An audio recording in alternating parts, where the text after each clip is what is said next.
Смарт-часы с алюминиевым корпусом, стильным дизайном, операционной системой BlueOS, встроенным App Store, AMOLED-экраном, поддержкой искусственного интеллекта, модулем NFC, встроенным GPS, более 100 видом тренировок и функциями для круглосуточного мониторинга показателей здоровья. А также данная модель может прожить максимум до 21 дня и до 9 суток в интенсивном сценарии использования. Обо всем этом и не только, разумеется, можно прочесть в рекламе к смарт-часам под названием iQOO Watch GT. Но как на самом деле дела обстоят у данной модели, как всегда, я вам, разумеется, сейчас расскажу. Распаковка. Поставляется эта модель в черной упаковке из плотного картона. Такая же упаковка у нас была и в модели Vivo Watch GT, только с лейблом Vivo. На упаковке есть название и краткие характеристики модели. Упаковка отличная. В комплекте мы имеем сами смарт-часы с ремешком, краткое руководство и магнитное зарядное устройство с двумя пинами. Весят смарт-часы 46,6 грамма, а габариты составляют 45 на 42 на 13,5 мм.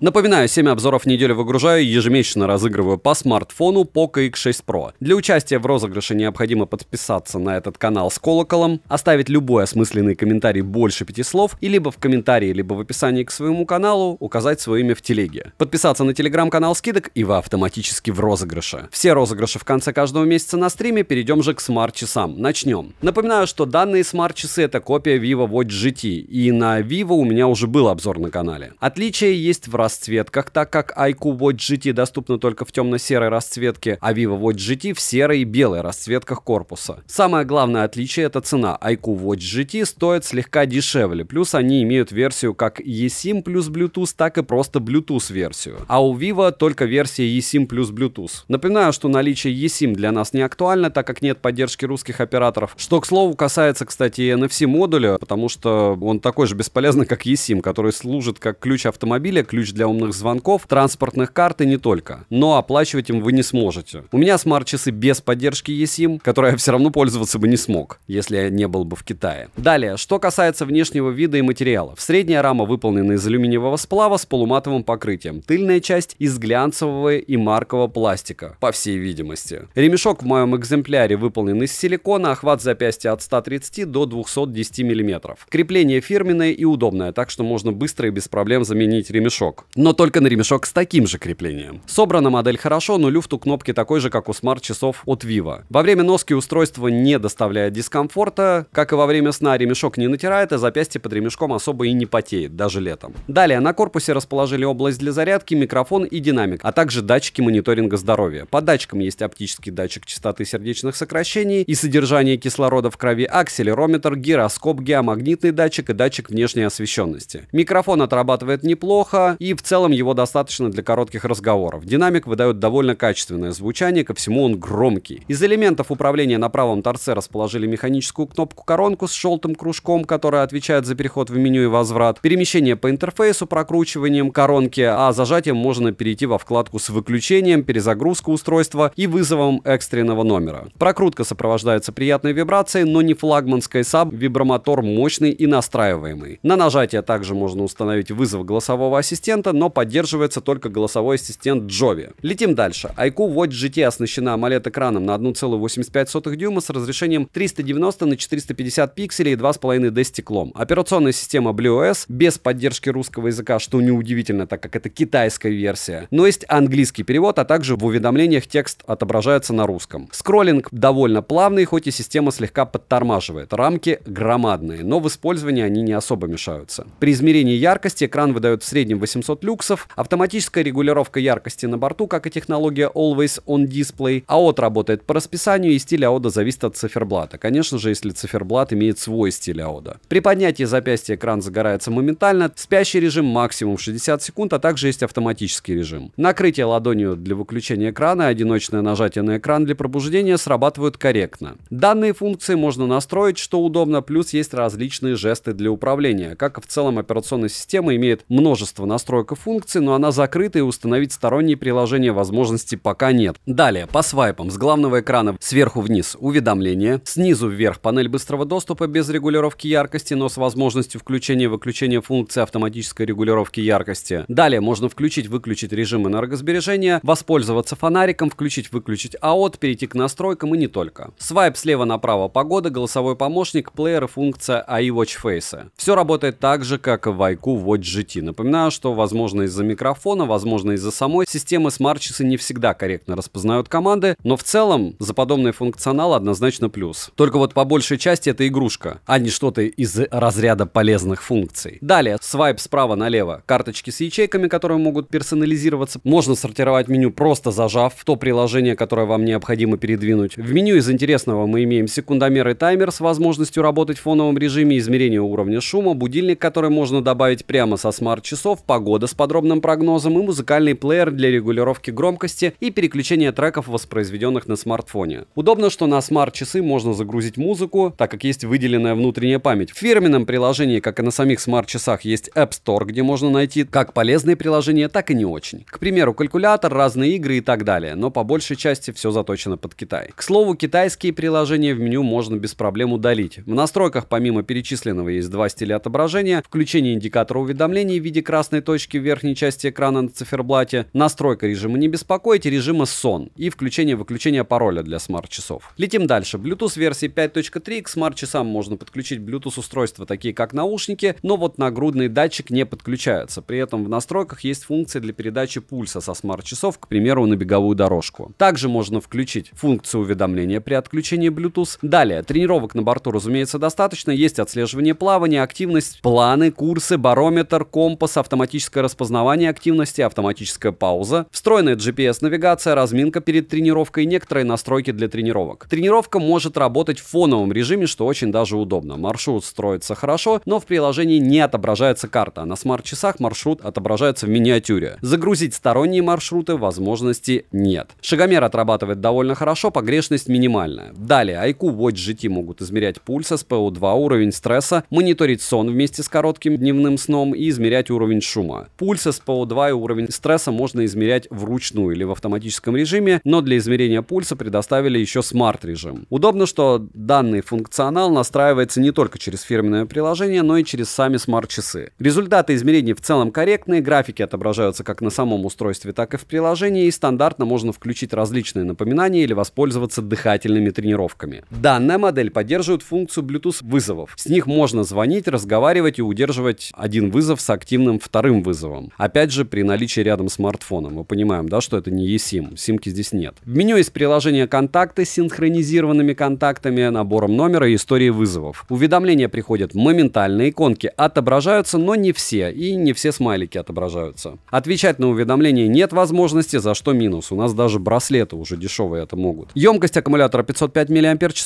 полный цикл зарядки смарт-часов от родного зарядного устройства занял у меня 1 час 15 минут. Время автономной работы без включенного АОДа составило около 8 суток, что является таким же результатом, как у Vivo Watch GT. Они фактически два близнеца. Официально заявленного стандарта защиты от влаги и пыли я не обнаружил. Мой экземпляр не раз бывал под дождем, не раз был в проточной воде. Даже после теста на водонепроницаемость смарт-часы не вышли из строя. И напоминаю, что там есть отслеживание плавания. Логично, что плавать в них можно. Но в сауну вместе с ними я ходить не советую. Повторяюсь, перепады температур для любой электроники это нехорошо, даже для защищенной. Далее, подключаются смарт-часы к приложению Vivo Health. В приложении есть 4 вкладки. Основные — это вкладка со всеми результатами мониторинга здоровья, вкладка тренировок, вкладка с подключенными устройствами и профиль. На главной странице с часами мы имеем заряд аккумулятора в процентах, магазин с циферблатами, есть кликабельные циферблаты, динамические циферблаты. А также есть возможность установить любое изображение на заставку. Далее в приложении можно обнаружить магазин с приложениями, настройку мониторинга здоровья и тренировок, вкладку, через которую можно загружать музыку, настройку уведомлений, поиск устройства, будильник, погоду и обновление прошивки. Мне, к слову, обновления уже прилетали. Далее, минусы. Зарядка с пинами, закрытая операционная система, большие рамки у экрана, нет возможности отвечать на уведомления, а самый главный минус — это проблемы с отключением смарт-часов от приложения и отвязка от аккаунта. Создать аккаунт не составляет большого труда, но вот потом получить уведомления для отвязки устройства от аккаунта невозможно. К примеру, у Vivo Watch GT я не смог отвязать, что означает, что подключить их к другому смартфону или аккаунту не получится. На данный момент эта проблема решается. Также напоминаю, что мне iQOO Watch GT пришли уже с подключенным аккаунтом продавца, хотя часы были запакованы и следов открытия не было. Хорошо, что ему смс с кодом пришло без проблем, и у меня получилось их разблокировать. В общем, держите руку на пульсе при покупке китайских смарт-часов, хотя, опять же, вы, что правильно делаете, скорее всего, смотрите для информации данный ролик, может, когда-то они и выйдут в глобалку. Цену можете посмотреть по ссылке в описании к видео, она довольно адекватна, но я повторяюсь, что любые смарт-часы перед покупкой необходимо протестировать через фитнес-браслеты. То есть вы покупаете либо Huawei Band 9, либо Mi Band 9. Ходите с ними за 2500 рублей, потом дарите младшему брату, сестре, племяннице, еще кому-нибудь, и